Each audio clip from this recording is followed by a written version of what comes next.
What's up, everyone? It's Russo. I hope everyone is doing well. Please follow my Instagram at Russo Lifts, just in case something happens to this YouTube channel. You can follow, message, and you can watch my daily story content on Instagram. I'll see you there.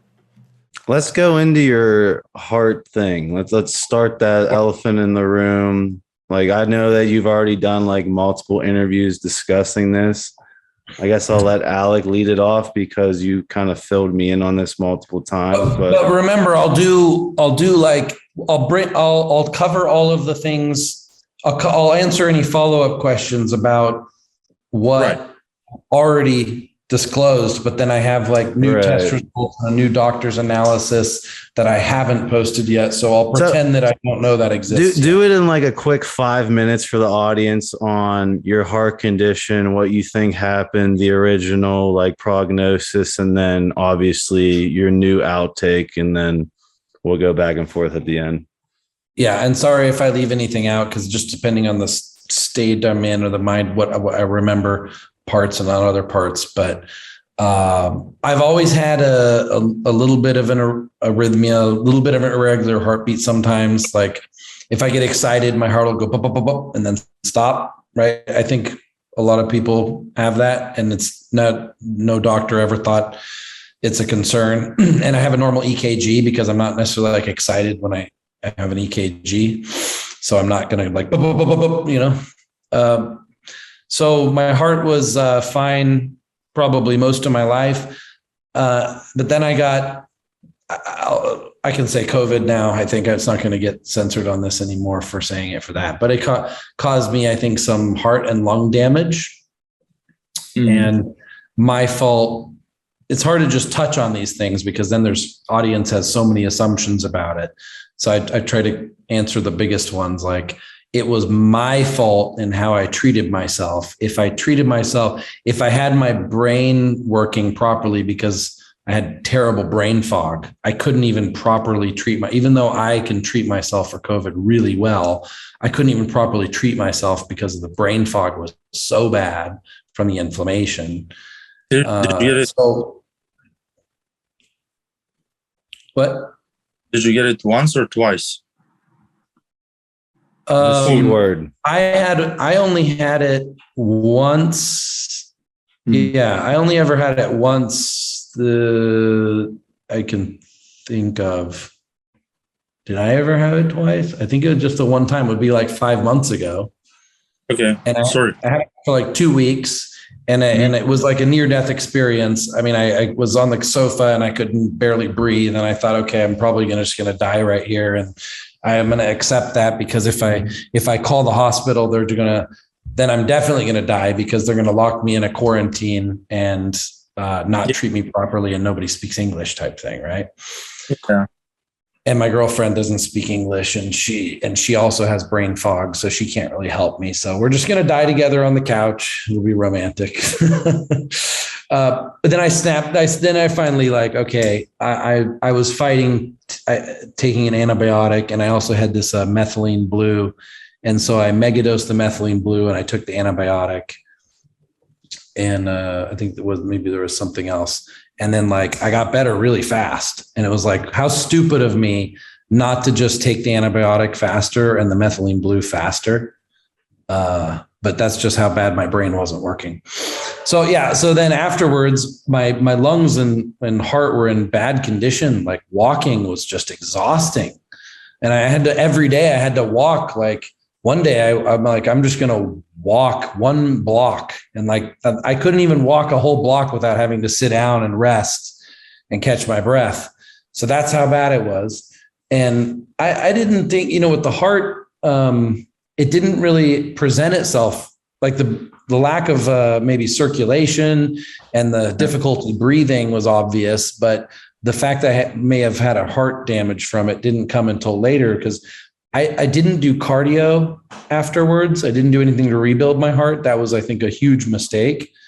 And then when my stress hit me, so it's like the stress plus the lack of cardio plus the damage from COVID, I think then, and see, a lot of people would say, no, it's all steroids. So that's why I'm talking about all this other stuff, because I think it had nothing to do with steroids. No, I think a little bit had to do with steroids.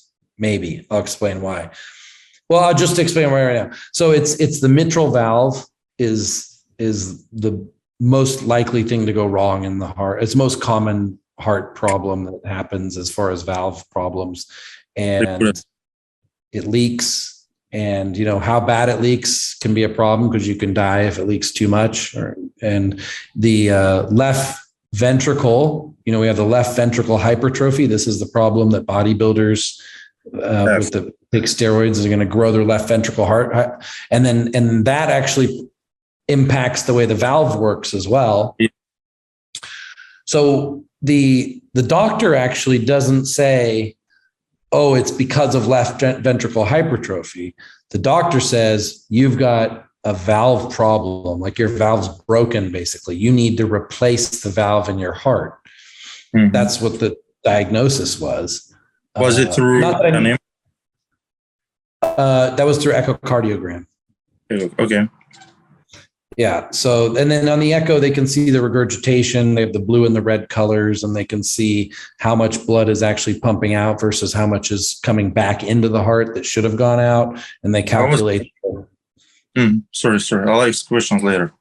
Oh, okay. They calculate the ejection fraction. So I had done an echocardiogram after most of my steroid usage, but before this problem, and my ejection fraction was, I think, 76%. That's right. Good. Yeah. And that's good to hear. I like to get other people's opinion on that too, because, that's a matter of, it's not a black and white thing, right? It's good to get other people's opinion. So then it went down to 59, which the doctor said 59 is like, you could go your whole life with 59%.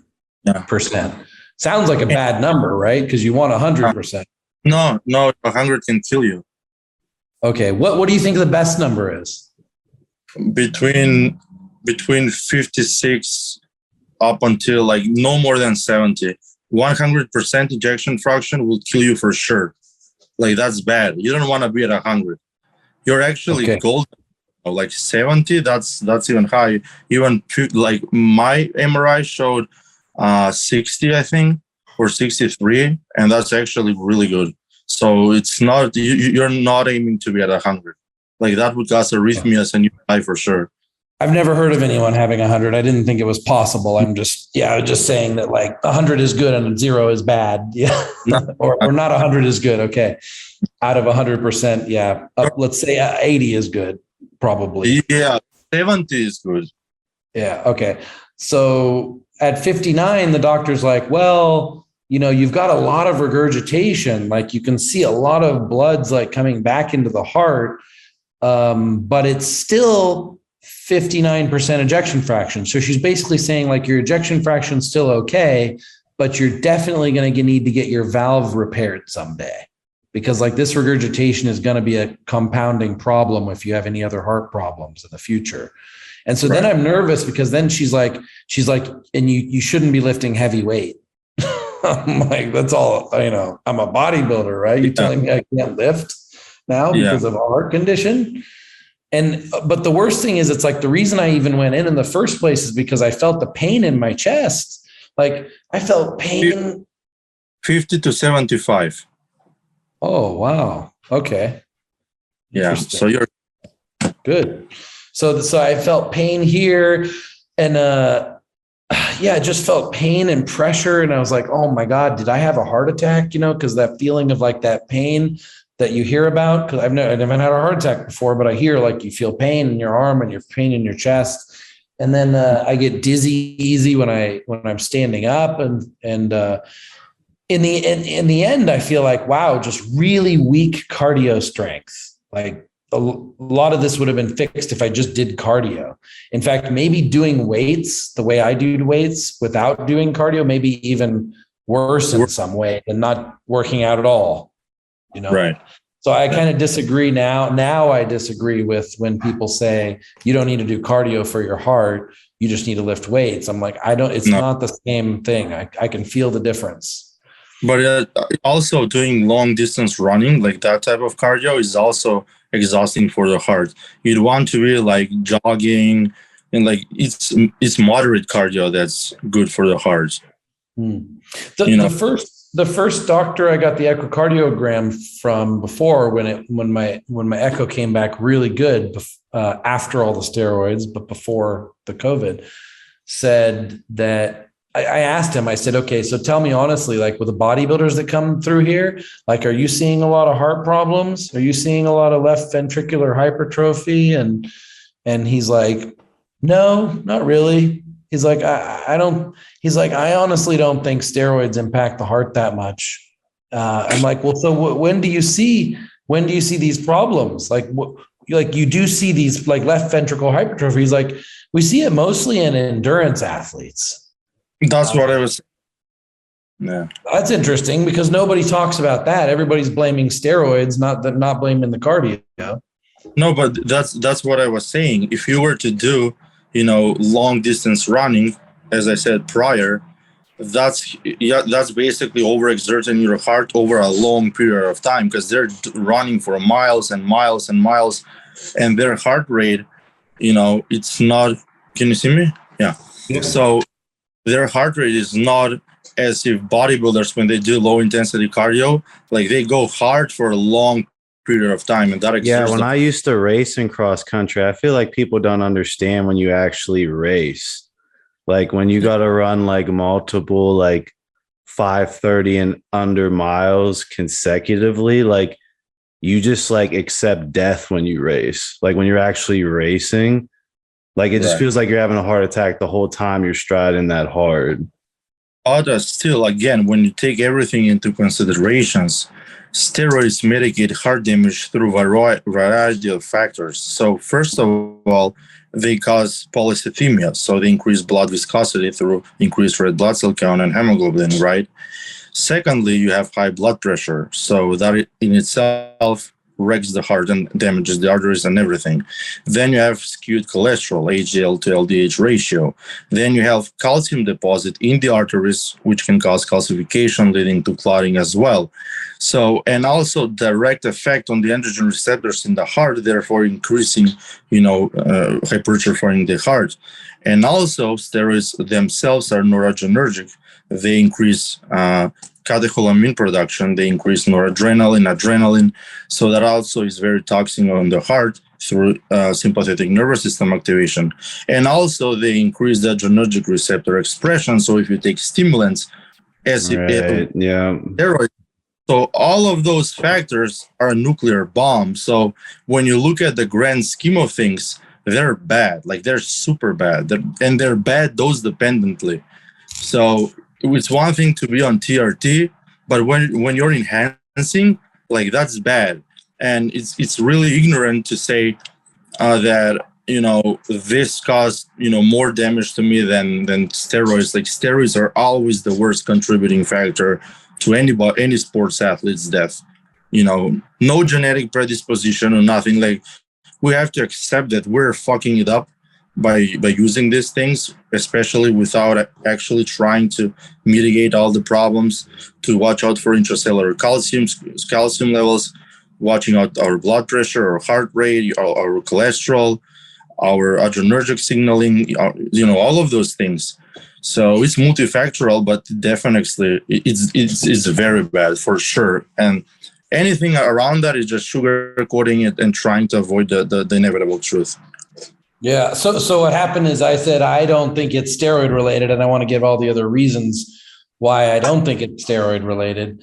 And then you just came out with, if you count the number of reasons, you came out with more number of reasons than I came up with of why you think it is steroid related, or at least a contributing factor for me, or if not for me, then other people at the very least.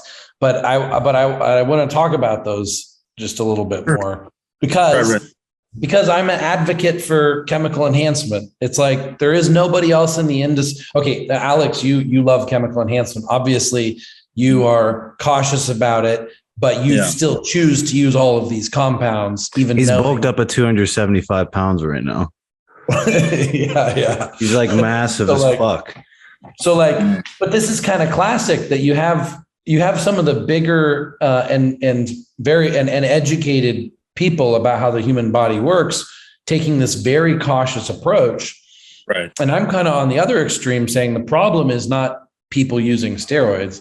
The problem is not enough people using steroids. Like that's how I feel about it. But I feel like also there has to be someone on the other side of that spectrum, because like freaking everybody is going to the Dr. O'Connor side of like, don't use steroids, but I still use steroids, but don't use them because,